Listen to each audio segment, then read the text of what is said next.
আমাৰ ঘৰ বনাইছে কচ মাছ আৰু ব্ৰইলাৰ মাংস।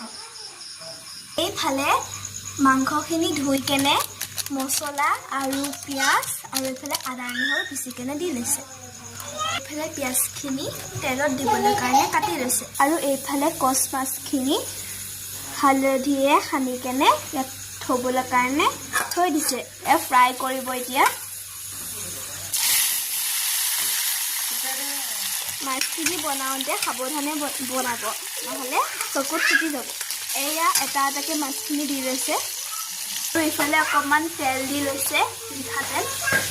মাংসখিনি মেৰিনেট কৰি আছে। এইফালে নিমখ দি দিছে। এইফালে মেৰিনেট কৰা হৈ গ'ল, এইফালে অকণমান ঢাকি থৈ দিছে। তাৰপিছত এই আলুখিনি ধুই কেনে থৈ দিছে মাংসত দিবলৈ। তাৰপিছত এইফালে মিঠাতেল অকণমান দি লৈছে। তাৰপিছত এইফালে তেজপাত দি লৈছে। তাৰপিছত এইফালে লৰাই কেনে পিঁয়াজ দি দিছে। তাৰপিছত এয়া চিকেনখিনি কেৰাহীত দি দিছে।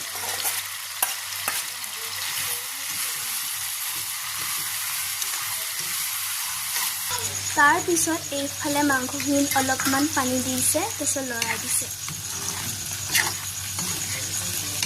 তাৰপিছত আকৌ ঢাকনখন মাৰি ধৰিছে অলপ দেৰিৰ কাৰণে।